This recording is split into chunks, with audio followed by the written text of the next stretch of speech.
Assalamualaikum.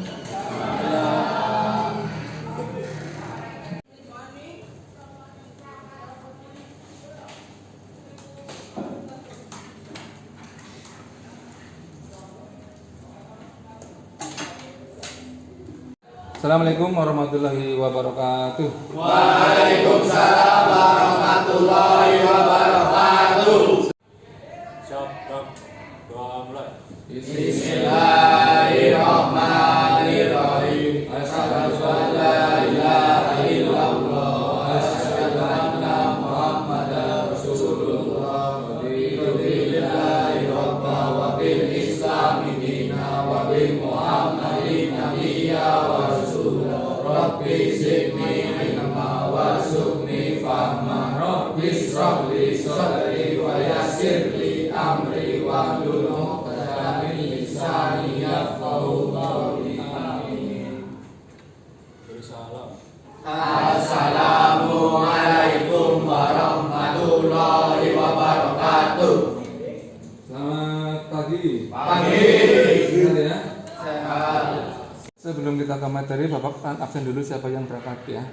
Yang pertama Albeni, 3. Ari Rifki, 2. Aris Julian. Sakit Pak? Ada suratnya? Ada. Coba.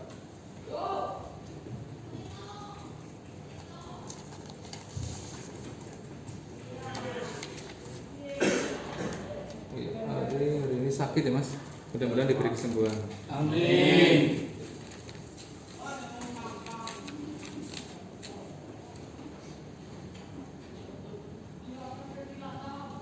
Arjuna, 2. Dani, Saki Alif. 2. Ya.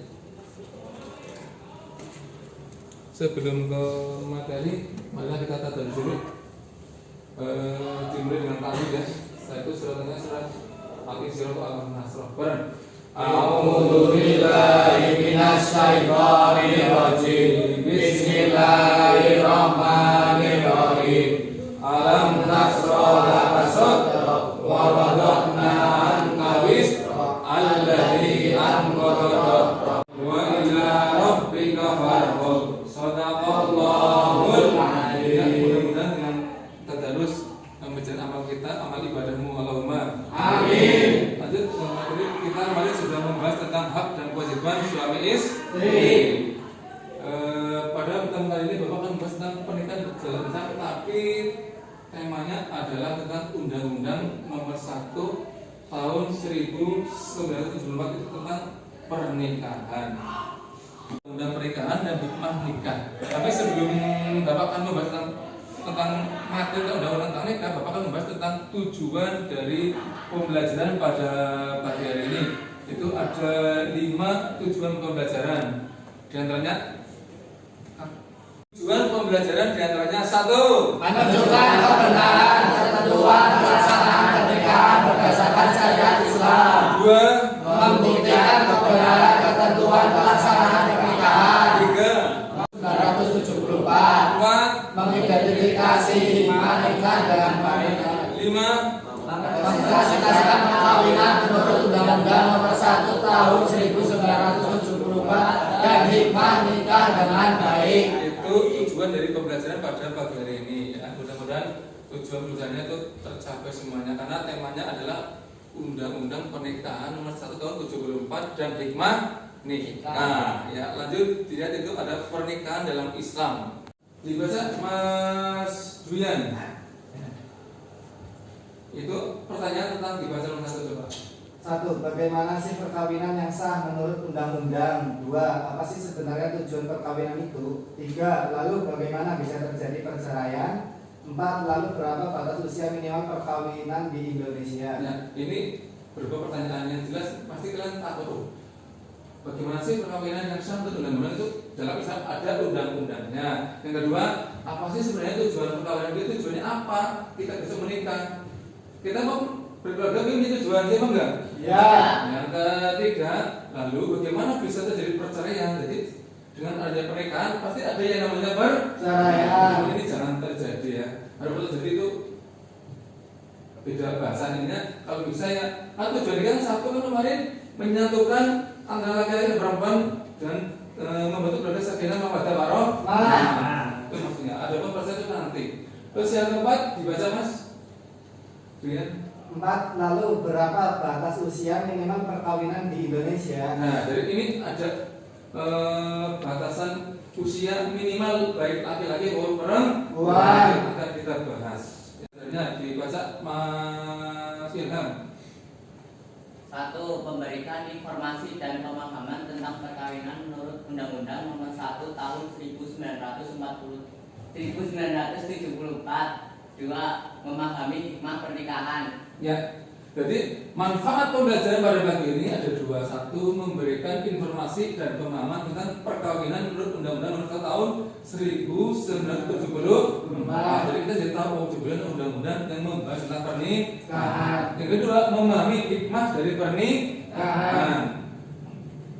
Ya, terus itu itu ada menurut undang-undang dan hikmah dari pernikahan. Mas Krisna, perkawinan menurut undang-undang dibaca terus.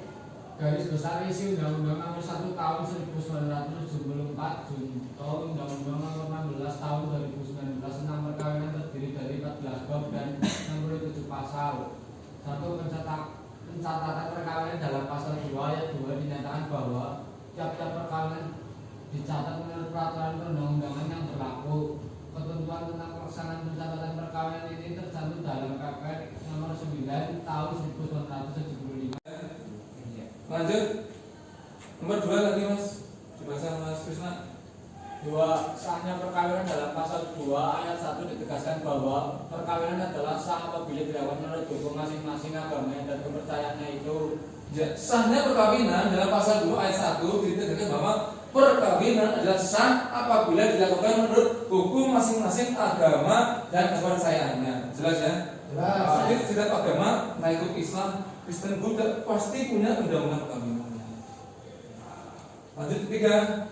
Tujuan perkawinan dalam bab 1 pasal 1 dijelaskan bahwa tujuan perkawinan adalah untuk membentuk keluarga rumah tangga yang bahagia dan kekal berdasarkan ketuhanan yang Maha Esa. Ya, yang ketiga, tujuan perkawinan adalah dalam bab 1 pasal 1 dijelaskan bahwa tujuan perkawinan adalah untuk membentuk keluarga atau rumah tangga yang bahagia yang kekal berdasarkan ketuhanan yang Maha Esa. Kita mereka pasti kepengen diridhoi, entah itu orang tua, yang terakhir berdasarkan ketuhanan yang Maha Esa. Dalam perceraian talak ini kan sesuatu yang dihalalkan tapi sangat dibenci. Jelas ya? Kenapa? Kan kita tujuannya kan tidak ingin bercerai, bro. Ya. Tapi sekali lagi ini kan di luar kemampuan kita. Makanya biasanya ada istilah rujuk, ya. Jadi apapun dari hasilnya, kalau bisa jangan sampai kita mengucapkan istilah perceraian. Ini nanti ininya ke keluarga ataupun anak. Sekian dan terima kasih. Dari undang-undang pernikahan dan pernikahan ada yang dipertanyakan? Ya. Kalau tidak ada, maka akan bagi menjadi beberapa kelompok ya. Kelompok pertama Albeni, Rifki, Dani. Silakan diambil tanya. Langsung ke kelompoknya. Kelompok 2 Dwi Aziz, Dwi Rifa, Dwian. Untuk silakan kelompoknya masing-masing.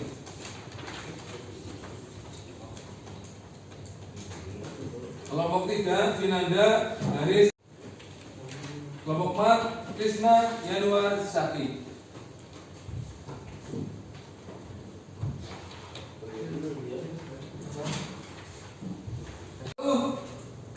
Ini menganalisis pembahasan tentang perkawinan menurut Undang-Undang Nomor 1 Tahun 74. Kelompok 2 menganalisis dan pembahasan tentang hikmah nikah. Kelompok 3 sama kayak kelompok 1 menganalisis dan pembahasan perkawinan menurut Undang-Undang Nomor 1 Tahun 74. Kelompok 4 menganalisis dan pembahasan hikmah perkawinan. Silakan dikerjakan sesuai kelompoknya.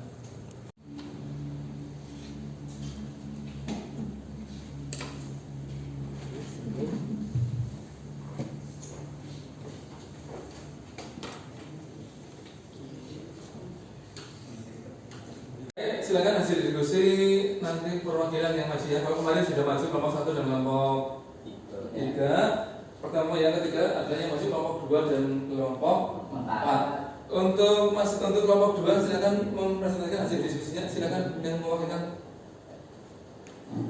Yuk, hasil kelompok 2. Mas Duya. Ya, silakan. Dulu kan. Assalamualaikum warahmatullahi wabarakatuh. Berdirinya saya di sini sebagai perwakilan dari kelompok 2 untuk membahas presentasi tentang hikmah nikah. Nomor 1, hikmah nikah membangun keluarga sakinah mawadah warahmah. Nomor 2, agar memperoleh keturunan. Nomor 3, menjaga diri dari zina. Terima kasih. Sekian dari kelompok 2. Terima kasih. Assalamualaikum warahmatullahi wabarakatuh. Waalaikumsalam.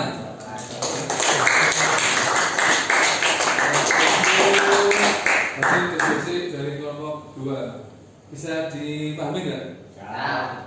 Untuk nanti dari program di kelompok 4, silakan masuk ke depan. Assalamualaikum warahmatullahi wabarakatuh. Perkenalkan, kami dari kelompok 4 mau mempresentasikan hasil diskusi kelompok saya. 1. Membahas tentang pernikahan atau perkawinan menurut Undang-Undang Nomor 1 Tahun 1974.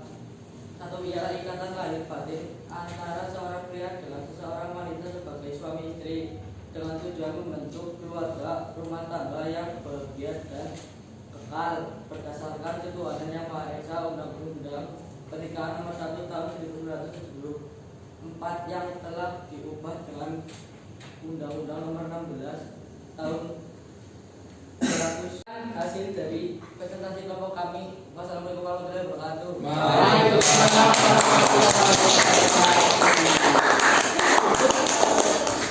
Ya, dari hasil diskusi kelompok berapa tadi yang masuk? 4 dan kelompok 2 itu ada tentang kelompok 2 presentasi tentang hikmah nikah, kelompok 4 presentasi tentang undang-undang yang mengatur tentang pernikahan. Di situ dikatakan yang tadinya usia minimal 16 tahun setelah direvisi berbunyi laki-laki maupun perempuan usianya minimal 19 tahun. Jelas ya, berarti di sini ada perubahan tentang undang-undang pernikahan. Karena mungkin kalau mengacunya usia minimal yang dulu ya 16 tahun, berarti itu masih bocah, masih di bawah umur. Karena selesai segitu kan masih sekolah. Kalau 19 tahun berarti sudah lulus sekolah. Itu yang direvisi dari undang-undang pernikahan. Paham ya? Baik, untuk mengingat materi pada bagian ini itu tentang undang-undang pernikahan dan hikmah nikah, Bapak akan memberikan game yaitu kuisis ya. Jadi nanti Bapak akan buat di laptop, silakan HP kalian digunakan. Silakan hasil dari kelompok dikumpulkan di mulai kelompok berapa ini? Mungkin kelompok 4, kelompok berapa? 2, kelompok 1.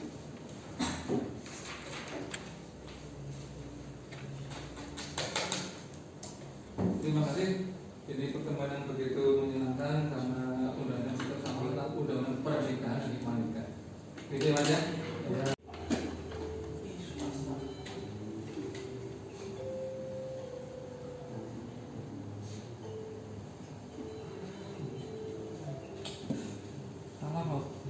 Ya, baik.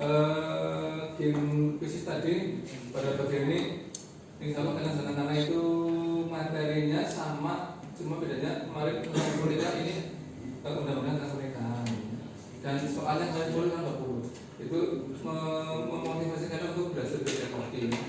Pertemuan pada bagian ini Bapak anggap cukup. Untuk pertemuan minggu besok adalah tentang beriman pada hari akhir. Silakan dipelajari di rumah, bisa dipelajari di buku KS atau buku paket.